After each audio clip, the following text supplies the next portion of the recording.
Yeah, let's get started. So welcome everyone again. My name is Alex Guelerman. I'm a student here in the Sociology PhD program. Um, and yeah, today I'll be introducing this talk and Ruy, which was also my advisor in Brazil. So it's a great honor. It's someone who has influenced my thinking and also been very helpful throughout my career and someone I'm extremely grateful for. So it's really a pleasure to be here.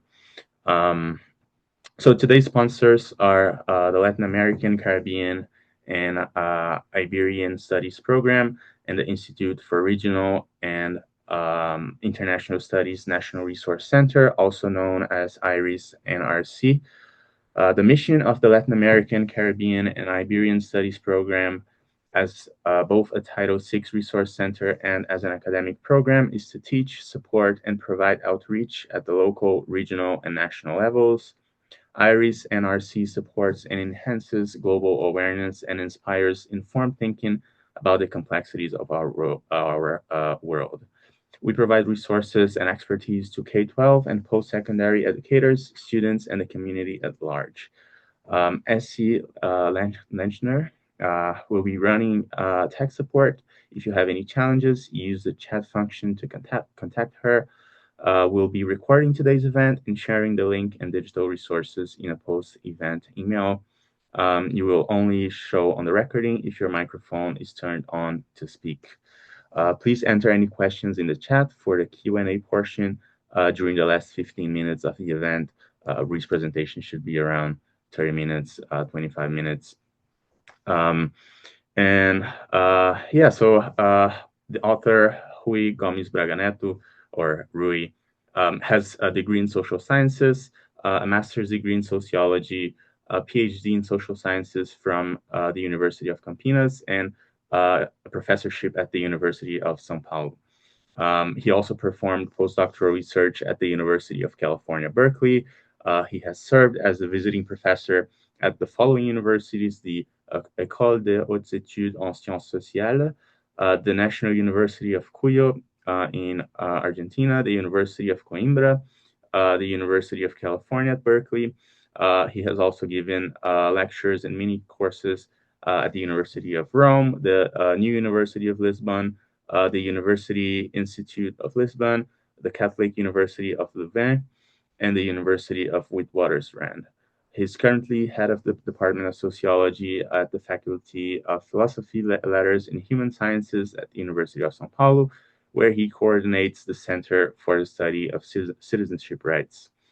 Yeah, so without further ado, I'm gonna move the camera so you can have your attention focused, Professor Hoy. Well, thank you so much, guys, for inviting me to this session in order to debate some issues around my only book, which was translated into English. So it is a great honor to me to be part of this session. I'd like to thank Alex for this introduction, so generous introduction. Yeah, Alex is a former mine, one of the best students that I had. So it is a great pleasure to have here, to be here and have this kind of conversation with you guys. And that's it. I'd like to thank Heaven Center also for providing the infrastructure. And that's it. Thanks a lot, Stephen, Essie, and the other fellows. Well, first of all, it should be stated that I'm a sociologist of labor, and that since the 90s, my research has centered on the relationship between transformations in the regime of accumulation, especially those driven by neoliberal globalization, and the changing forms of regulation of labor conflict, with particular attention to the Brazilian case. From this perspective, my interest in the formation of São Paulo's call center industry, which is one of the most important themes of the book, stems from the centrality this sector acquired in the first half of the, when the dynamics of job creation in Brazil's formal labor market shift from manufacturing to services. What emerged was a process that effectively industrialized the service relationship with a market predominance of banking and financial services. This development was part of the broader global tendency towards the deindustrialization of national economies, closely linked to the growing weight of Chinese manufacturing in international trade.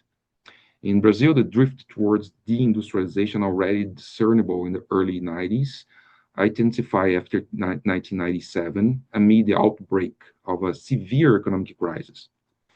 Rising unemployment was concentrated above all in industrial sectors. With the onset of economic recovery in the early 2000s, investment flowed into services, where, as you know, the costs of job creation were significantly lower than in manufacturing. Broadly speaking, Brazil experienced a process familiar elsewhere: the deconstruction of a Fordist working class concentrated in industry and represented by large traditional unions, and on the other hand, the reconstruction of a post-Fordist working class predominantly located in the service sector.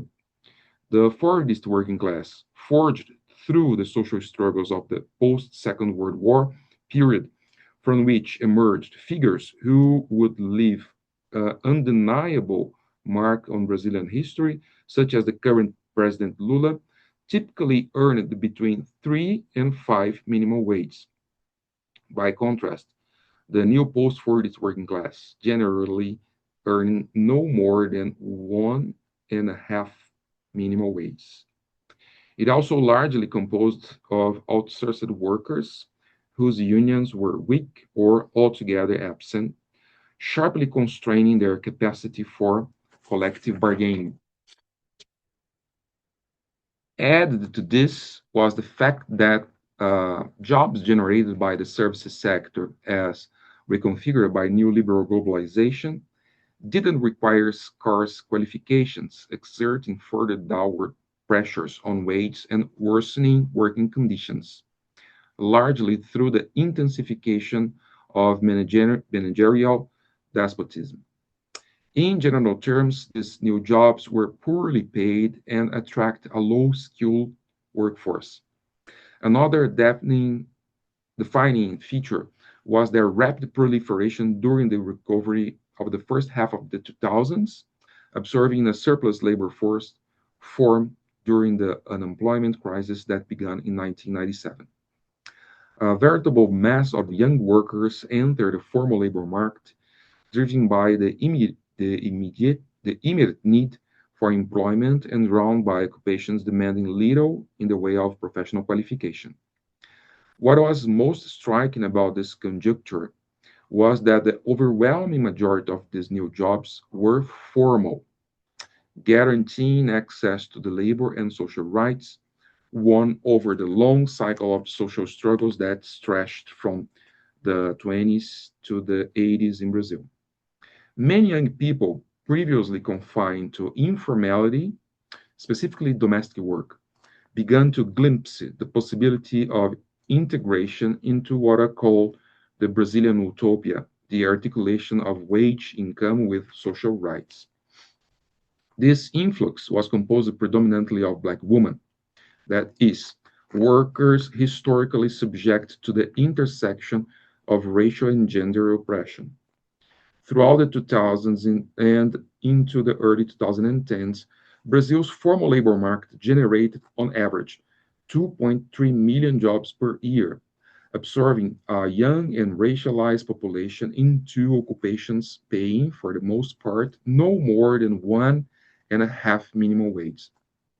Unemployment fell to the lowest level in the country's history, pushing labor incomes to unprecedented heights. This dynamic coincided with the election of Lula to the presidency in 2002. Despite the political crisis triggered during his first term by the corruption scandal known as the Mensalão, Lula was re-elected with relative ease in 2006. In his second term, the Workers' Party government consolidated redistributive programs and strengthened public policies in higher education, both through the expansion of place in federal universities under the program known as Reúne, and through funding mechanisms and scholarships in private institutions such as ProUni program. In general, the optimism surrounding the country's political trajectory also permeates the sociological production of the period. Analysis proliferated celebrating the rise of the so-called Brazilian new middle class, conceived as a social stratum that had definitely overcome poverty and entered the world of mass consumption of durable goods as well as services previously out of reach, such as private schooling for children and private health insurance. Some commentators went so far as to describe Brazil as a middle class country that, thanks to the redistributive policies implemented by Workers' Party governments, had supposedly transcended class conflict between capital and labor, shifting the axis of social struggle toward demands for recognition associated with post materialist values, individual self realization, freedom of expression and political participation, gender equality, minority recognition, environmental protection, cultural tolerance, and human rights. Yet, as a director of Center for Study of Citizenship Rights at the University of São Paulo, CENEDIC, I was in 2004 coordinating a collective research project whose aim was, as we jokingly put it at that time, to analyze social micro foundations of PT macro hegemony. Under the intellectual guidance of Francisco de Oliveira, then CENEDIC's scientific director, the team chose to focus its efforts on the reconfigurations of the Brazilian working class, examined in comparative perspective with its furthest past. It was from this point that my interest in call center operators in São Paulo emerged. This was a rapidly expanding sector that had become the principal gateway for young workers into Brazil's formal labor market. In 2004, there was no informality in São Paulo's call center industry. The workforce was predominantly female, around 70%, black, approximated 66%, and very, very young. Moreover, it was an essentially outsourced sector. Call center firms were characterized by lean organization structures with few intermediate bureaucratic layers. Labor turnover was extraordinarily right, managerial despotism the norm, union presence extremely weak, and wages never exceed 1.5 minimum wage, even when variable pay was taken into account. At the same time, in the first time of the 2000s, the industry expanded its investment primarily in Brazil's northeast region, which was then consolidating itself as Lula's main electoral stronghold. Another significant dimension concerned working time. Another significant dimension concerned working time. Compared to other segments of private services, call center work involved short hours, allowing many workers to study in the evenings, typically at low-quality private colleges. Not infrequently, these works paid their higher education fees with the wages earned in the call center itself. In sum, the call center industry presented itself to me as a privileged observatory of the reconfiguration of the Brazilian class in a context shaped by the rise of the Workers' Party and the implementation of its public policies. To study this sector was therefore a way of grasping the constitutive tensions of the hegemonic relationship binding broad segments of labor to the government. Indeed, the generalized optimism of the period was also evident among call center operators themselves, who view such employment as a concrete alternative to domestic work and the informal market for care labor, occupations historically assigned to Black women in Brazil. For many of them, call center work represented access to labor and social rights, what we at Senedic termed rights of citizenship, the opportunity to accumulate professional qualifications, and, above all, the possibility of obtaining a higher education degree, often made feasible through government subsidized loans or scholarships, such as those provided by ProUni program. Between 2004 and 2007, the period during which I conduct field research in two of the largest firms in the sector, Contax, domestically owned, and Atento, controlled by Spanish capital, I quickly realized that my interlocutors were becoming, day by day, increasingly disillusioned with their work. It was then that I began to describe when I would later call the call center operator cycle.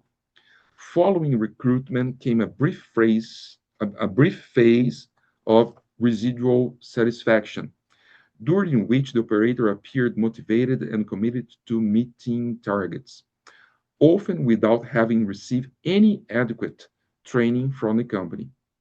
As competition among firms intensified, these targets became progressively more demanding. Residual satisfaction gave way to fatigue, workplace anxiety, and not infrequently to forms of mental illness associated with occupational disease. Performance declined, and the operator was eventually dismissed. Throughout this process, many workers managed to complete their evening higher education courses at private institutions in an effort to reposition themselves in the labor market. Yet, since 94.5% of formal jobs created between 2003 and 2013 paid no more than 1.5 minimum wage, these workers inevitably found themselves returning to the call center industry, restarting the cycle. In 2009, I carried out a study with three unions active in the sector: the Bank Workers Union, Sintratel, and Sintetel. At that point, I became clear that the cycle of hiring, residual satisfaction, illness, dismissal, and hiring had produced a relatively permanent condition of social restlessness within the industry. I then turned my attention to strikes and stoppages in call centers, where I observed innovative forms of worker mobilization. One practice in particular caught my attention: an informal system of exchange of services and goods circulating among workers. These exchanges often generated mutual indebtedness, but they also constitute networks of self help and sociability that were mobilized almost automatically during the stoppage or strikes, frequently in defiance of or even against union guidance.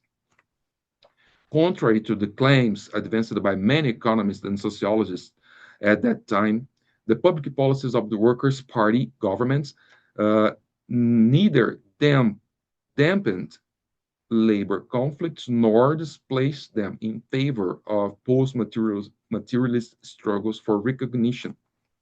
On the contrary, when one observed the restless behavior of the union rank and file, and not merely the often accommodated discourse of union leadership, it became evident that a new moment in the history of labor struggles was taking shape in Brazil.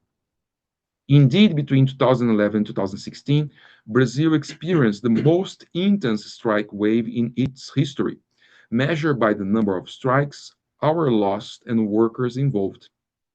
The peak came after 2013, the year of the so-called June Days, the largest wave of popular protests in the country's recent history, which inserted Brazil into the global cycle of mobilizations led by young, predominantly racialized workers.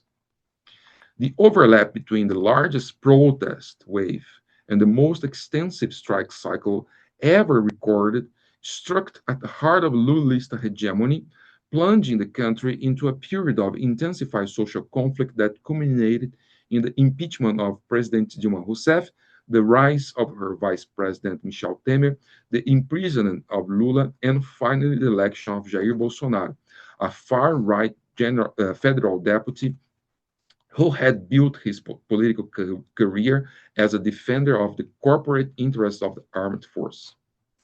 Clearly, In drawing attention to the more or less permanent condition of social restlessness forged by economic exploitation and by the frustration of expectation generated by the very model of social development pursued by Workers' Party governments among call center workers, I did not claim to have foreseen the eruption of a social explosion. I did argue, however, that those who believe the new services sector precariat so identify as the new middle class to be content under Lulista hegemony were profoundly mistaken. In order to situate my conclusions on the formation of the post-Fordist precariat in Brazil within a longer historical frame, I choose to establish a comparison between the 2000s and another decisive moment in national history, the period marked by the constitution of the Fordist working class in the automobile industry between the 50s and the 80s. The historical parallels between these two cycles are numerous and cannot be explored here in their entirety. It is nonetheless worth recalling that the 50s were dominated by a powerful climate of optimism surrounding the so called populist republic, associated with figures such as Getúlio Vargas, Juscelino Kubitschek, and João Goulart. This context gave rise to stereotypical interpretations of rapidly forming working class, according to which workers were largely satisfied with their modern industrial jobs and with the new social rights supposedly granted by the virtuous action of labor-friendly governments. It was therefore assumed that they would remain indifferent to union militia and resistant to strike action. The history of Brazil's Fordist working class has eloquently demonstrated that the profound error of such readings of the populist period. I also consider it essential to investigate the genesis of Lulista hegemony through the lens of the worker ethnographies conducted in the 70s and 80s, centered in industrial belt of São Paulo. This analytical trajectory made it possible not only to compare different styles of trade unionism, the populist variant of the 50s and 60s, and the so called authentic unionism of the 70s and 80s, thus identifying the historical conditions that enabled the emergence of Lula's leadership, but also to bring into new the limitations inherent in the attempt to construct the hegemony of authentic unionism over significant segments of the Brazilian working class.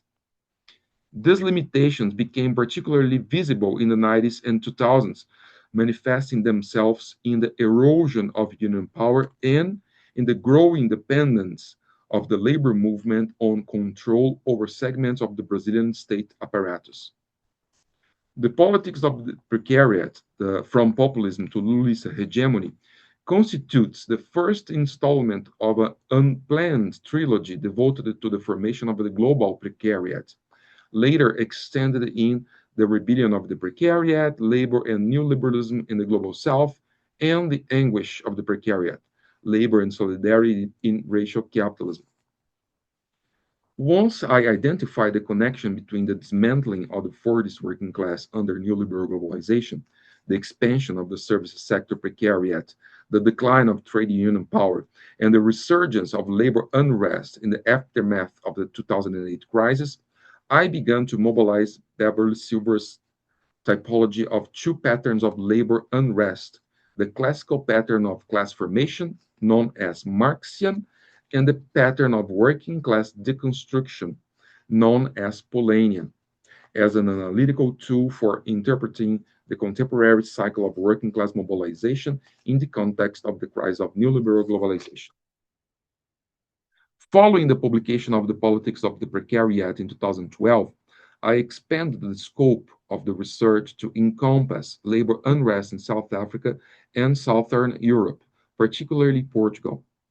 I examined the tensions and coalitions between young precarious workers and trade unions, as well as the relationship between unions and governments, proposing a systematic comparison of the Brazilian, Portuguese, and South African patterns. The central conclusion of the Rebellion of the Precariat, published in 2017, was that neither the classical pattern of class formation, the Marxian, nor the pattern working class deconstruction, the Polanyian, was sufficient to account for the contemporary cycle of labor unrest.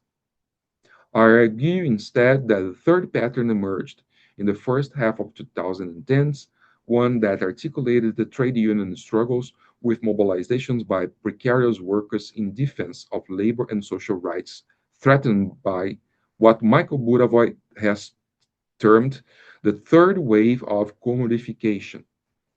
Since the data from my ethnographic research and field observations were confined to countries of the global south and southern Europe, that is, to the semi periphery of the capitalist system, I decided in 2021 to move to the United States in order to investigate it through a group based worker ethnography, the relationship between the dismantling of forced labor, the weakening of union power, and the mobilization of precarious, above all racialized workers in the global north. The conclusions of these investigations were presented in The Anguish of the Precariat, published in 2023, which ethnographically substantiated what I had earlier termed the Thompsonian hypothesis, first advanced in a 2018 article in reference to historian E.P. Thompson. I argue that the current cycle of labor unrest is determined neither by the classical process of working class formation nor by the dynamic of working class decomposition, but by a movement of reconstruction of collective class identities, one that draws the global south and global north closer together through the universalization of the precariat as the characteristic social group of the present neoliberal regime of accumulation. In sum, my trilogy of the global precariat seeks to articulate it in a historically grounded, comparative, and ethnographically informed manner the transformations of labor in Brazil with the dynamics of the crisis of neoliberal globalization across different national contexts. By problematizing the classical opposition between working class formation and deconstruction, the trilogy advances a renewed interpretation centered on process of reconstructing collective labor identities, repositioning the precariat as a central subject of contemporary social struggles, and in doing so, invites Brazilian labor sociologists to rethink their own reality in the light of global process. Thank you so much, guys. Thank you so much, Rui. Now we have time for questions. So please let me see if we already have some questions in the chat. I don't think so. But yeah, please feel free to send your questions in the chat. Thank you.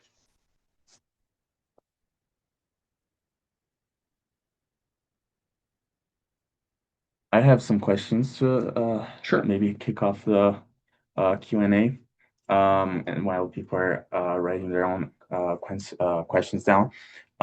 But the first question is, you focus much of your studies until at least the mid 2010s on the telemarketing, the call center workers. And this is an interesting class fraction in the sense that it's it tends to disappear. It increased very fastly, and now it's also decreasing very quickly with AI. Um, so I feel like we had a trend of formalization of precariousness in which the call center workers were really central. And nowadays we have other class fractions emerging and absorbing these precarious workers that are younger, that are more educated, and of course, platform work is really central, delivery workers. So I wanted to hear from you whether you think this new dynamic of platformization of precariousness brings some substantial differences compared to that formalization of precariousness under the call centers. And I also wanted to hear from you more about this political dynamic of the new precariat. Um, because I think your 2012 work was in a sense very prophetic in the sense that at that time most sociologists were discussing about a working class that was contempt and very strongly associated with the Workers' Party. And right a few months after you published your book, we had the 2013 protests.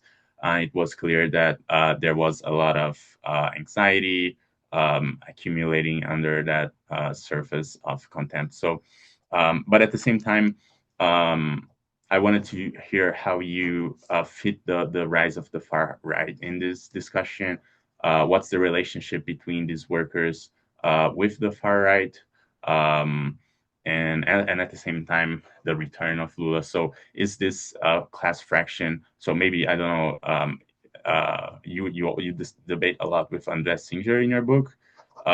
So maybe he had some point when he argued that these workers have a really hard time in terms of having their own independent political movement and sort of oscillate between, this reactionary far right and the Lulista hegemony that is now trying to reconstruct itself in government, will probably reelect itself next year. So I wanted to hear more about this strategical political meaning of the Precariat and whether it can organize itself as an independent agent. Um, should we? Do you prefer to have more questions or? Whatever you prefer. Um, Maybe you can start with these two. I don't know if SC thinks it would be better to get all questions first. Let me know. But otherwise, maybe we can start with these two questions while we also wait for more questions in the chat.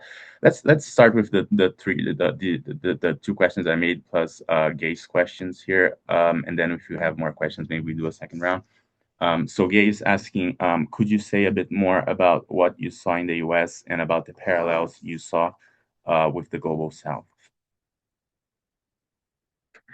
Sure. Thank you so much, guys, for Alex and Gay for the questions. Well, one of the main characteristics of the 2000s in Brazilian labor market was this weird combination between um, precariousness on one hand and on the other hand, formalization process of labor force. In Brazil, specifically, the idea of precarity or the labor uh, in condition of precarity, historically, it's much more connected to the informal labor market without social rights, labor rights, etc., without social protection. But the 2000s brought this new situation.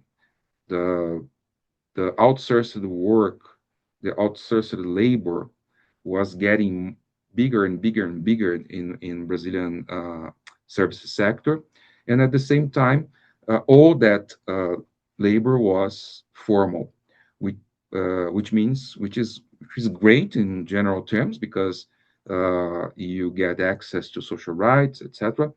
But at the same time, paying nothing and being represented, the workers on that sector being represented by very fragile unions without a very active engagement in political representation, without power, without strength to negotiate the collective bargaining, without power to impose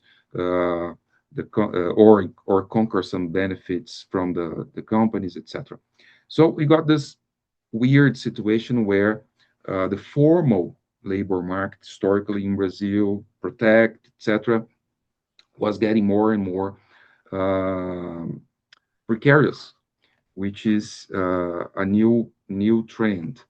And in my opinion, this situation um, was, con- I mean, brought a contradiction which was solved, overcome during the 2010s when in 2015, 2016, we had that huge crisis of unemployment when the informal labor get up and bigger and bigger, bigger and bigger, and the formal labor was eroded, which means that the vast majority, and the call center industry, if you compare with the the platform work that we have in Brazil right now, it's interesting because the call center at that time was the main gateway to absorb the young people. And now the platform work is the main gateway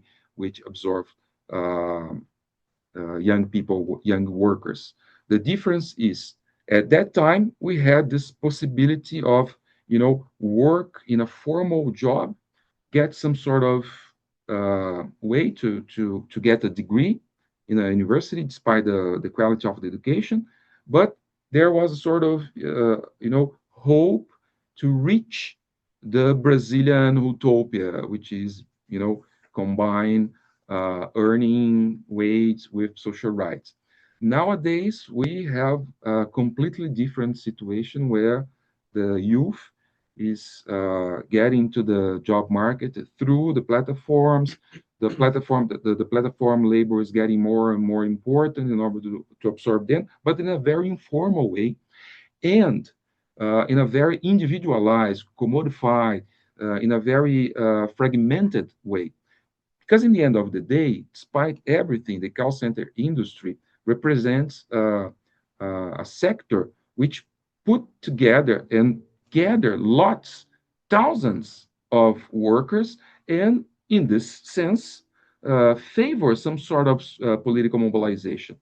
In the current case of platform labor, we have the opposite situation, because we have competition among young workers in order to get the services and in order to reach their individual goals, etc. So obviously, in this kind of situation, you're going to find a milieu, a social milieu, which transform very quickly and very deeply uh, the political inclinations, the political ideas of those workers.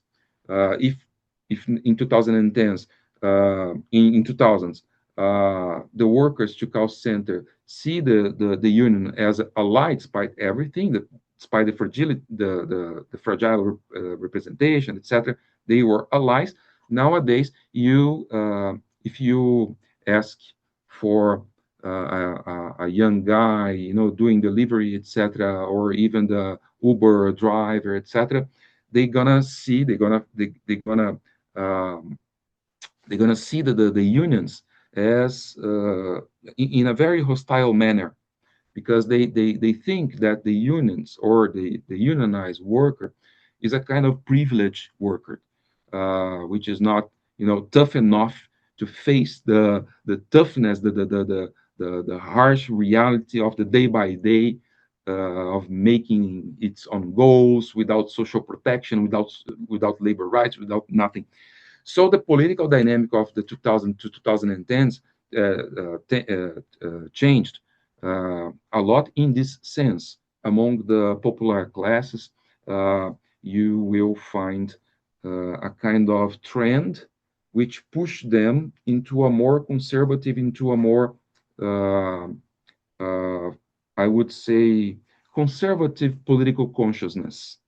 This conservative political consciousness needs to be interpreted, take into consideration the situation of the peripheries where those families or where those workers live, which is important to understand that the social tissue is being more and more attacked and being more and more disorganized by the commodification of the labor, the commodification of the services, the indebtedness, which is very high in Brazil, the indebtedness of the working families, which is very high in Brazil.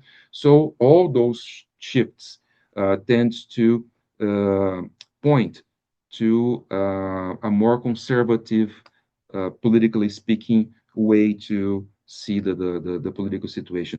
It's not infrequent. It's not unusual to, you know to talk to them and realize that they are very, very supportive in terms of far right politics. Um, so yeah, I would say that the evolving process in Brazil in terms of reconfiguration of identities. I'm talking about the precariat, etc. Nowadays, it is more conservative. It is more far right oriented in general, generally speaking. Um, so I would say that gay. Well, I did field research in central Pennsylvania, in Blair County, in a city called Tyrone, where I interview workers and other citizens over there. Uh, and I was trying to understand the deindustrialization, the effects of the deindustrialization in a small community, and the effects, if you take into consideration the political representation, the political consciousness connected to the situation of deindustrialization in a small community.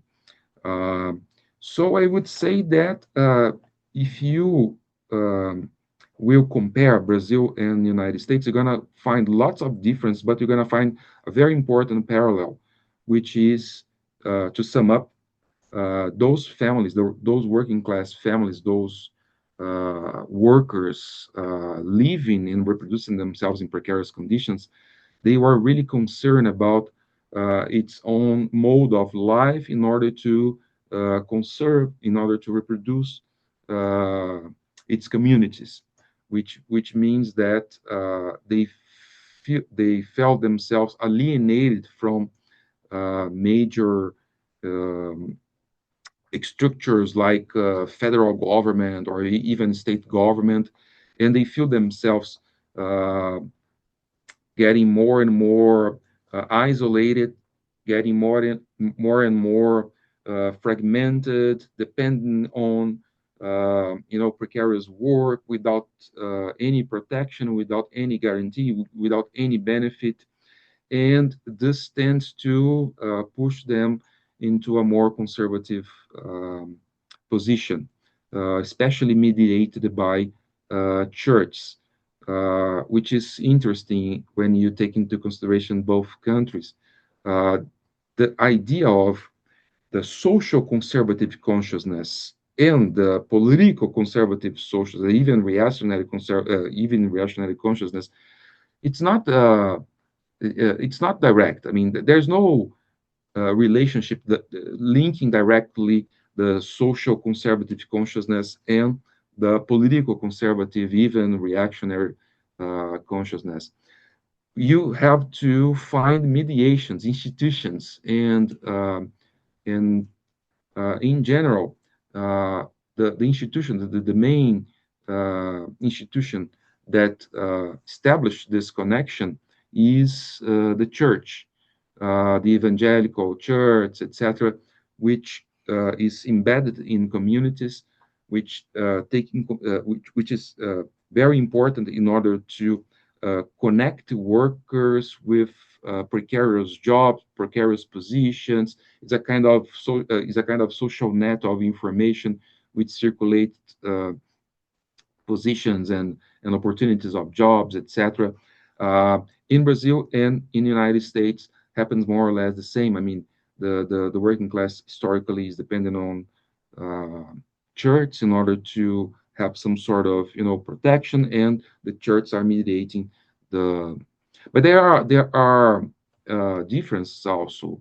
I mean, when I was doing field research in Taiwan, for instance, I realized that the working class in Taiwan is not very, despite the fact that the vast majority of those guys who vote for Trump and support them, they are not very interested in politics. I mean, uh, the number of voters, it's below, if you compare like the Pennsylvania standard, and below if you compare with the American standard. I mean, 46% of those who can vote really vote for president. So it is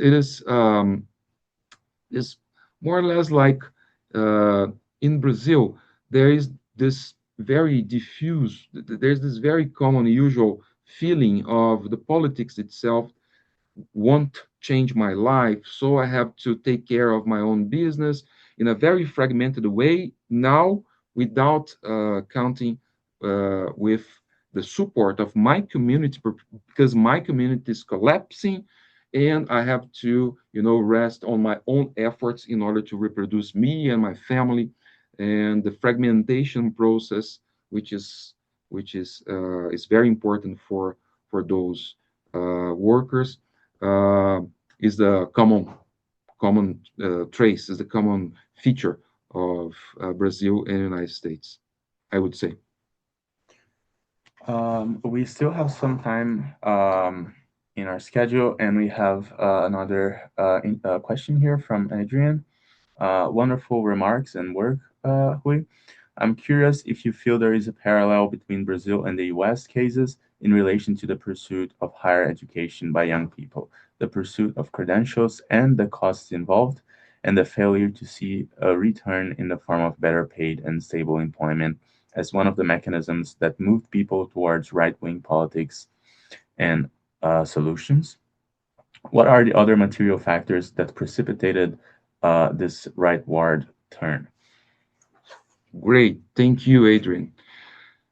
Well, the community that I studied in Pennsylvania, the youth, uh, in general, the young people, they are not very interested in higher education. I mean, in general, I mean, because they are very more working class oriented, and they cannot. I mean, I interview a worker that said me that she finished the degree in a small college, uh, and the degree the college promised to increase its wage, but it didn't happen. Uh, she was in more or less the same position, earning more or less the same, and this sense of frustration is very common, uh, which means that if you talk to young workers in Taiwan, for instance, they will not, in my opinion, show themselves very interested in finishing in getting university degrees, finishing a degree in a university, because they cannot pay for the education. They cannot. It's not worth it to get loans and loans and loans and get into the cycle of indebtedness in order to finish um, a degree which is not very appealing in terms of earning or cannot change. So this situation, this specific situation, is comparable with Brazilian working class, which is pursuing university degrees. Also, I mean, the same sense of frustration about the university degree. In the end, those workers, those group of young workers, they are getting more and more uh, qualified in general, but at the same time, this new qualifications basically it doesn't represents a change in their lives. So this frustration is very, very important if you want to understand um, the the strength of some ideas from the far right uh, political parties, etc., and how they instrumentalize this frustration, especially among young workers, how they develop strategies in order to mobilize them using this frustration, using this sense of frustration as a engine, as an instrument, a tool to put them closer to their agenda. So I think that there is a parallel. It's not obvious. It's not obviously uh, it's not obvious, it's not transparent, it's not clear, but there are, in my opinion, possible parallels that we can develop when you are doing research in both countries. Okay, I think, okay, there's a last question here. Uh, do we still have time, Essie? We can probably extend a few more minutes, right? I think we have time Um, for, yeah, this one more question. okay. So Jana is asking, can you speak more about how the state is responding to these transformations of working class politics? Has there been an attempt by the Lula government to incorporate elements of this new working class into the state? Yeah, that's a very, very good question. I would say that the model of development led by Workers' Party in Brazil depends on uh, public policies which is not reaching those guys, those groups formed by young workers in general. And this is a very, very, I would say, important issue because the way that the Workers' Party is managing the situation is basically offering or trying to offer for those young workers who are working through apps, etc. They are offering like subsidized credits, which means that the process of indebtedness is getting uh, even more, spread out through those groups. It's a credit subsidized in order to buy a motorcycle and increase your capacity to do delivery stuff. And, and if you want a credit to, to open your small business or this kind of thing. I mean, they are trying to improve the the category, which in Brazil is called MEI, the micro entrepreneur, individual individual micro entrepreneur. They are trying to, reinforce this logic of the entrepreneurship, self entrepreneurship. Uh, and the problem is that this strategy shows in the past that there are very, very important limits. And those limits, in my opinion, it's getting more and more clear nowadays because when you take like uh, field research in peripheries in Sao Paulo, you're going to see those public policies based on credit. When the worker, young worker, or the family take the credit and start a business or buy a motorcycle or etc., this condition, this situation is for them, for the guy who took the credit, is basically an individual way to deal with the situation. I mean, there's nothing to do with a workers' party. There's nothing to do with politics. There's nothing. It's like a private issue. So it's a very, very important way to depoliticize the consciousness of those workers who basically never recognize this kind of public policies as something that support them because in fact in the end of the day it doesn't support them. They are being stimulated to get more and more credit, get more loans, get more and this situation is unsustainable in the labor market marketed by the competition among workers.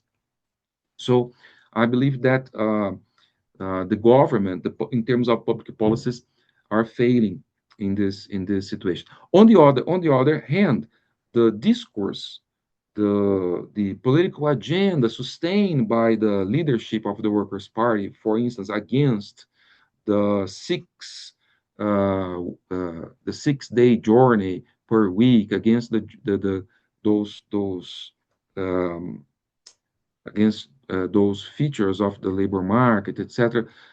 Well, uh, if you take the narrative, if you take the speech, if you take the the general idea, the agenda is nice, but when you take a look on the day by day of this groups of working class, you're gonna see that this discourse basically never reached them.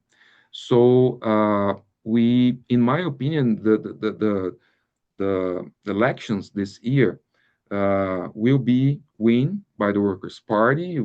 It's going to be tough, etc. But the problem the main problem is that those those workers, they really are not very close to a sort of, class consciousness which can provide them social identity of labor, which in the end of the day sustain their fights in the future. That's one of the reasons, because we have lots of fights in Brazilian society right now, but they are really fragmented. It's quite difficult to establish connections between different fights, and they usually pass from a position of very engaged and self sustained and self determined direct action political organization to a very passive, delusioned, a very, you know, profoundly depressed situation, politically speaking, very fast, without any organizative uh, outcome, any organizative result. So the situation is it's really difficult when you take into consideration the real shape of the Brazilian working class, specifically those groups who are living in precarious conditions. Okay. Um, yeah, thank you so much. It was a great discussion. Many good, great insights, not only to understand Brazil, but the world with new forms of platform work and precariousness. Yeah, so thank you so much again. Yeah,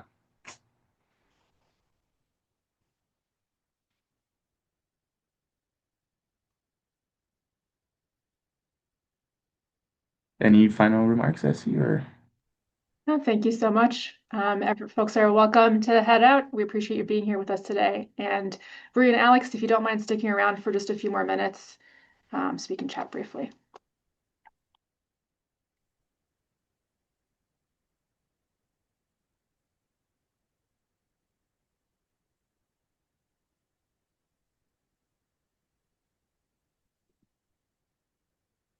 Okay, that was awesome. That was really excellent. Thank you. Thank you yeah, so great. much. Yeah, thank you so much. Really interesting discussion, and especially the Q&A as well. So I really appreciate the moderation from Alex, but also the all your thoughts around the book and the bigger project that it's been part of, and the Lula 2.0 Yeah, situation and strategy. So I guess the work thank goes you. on, right? Yeah, it's more or less more the same.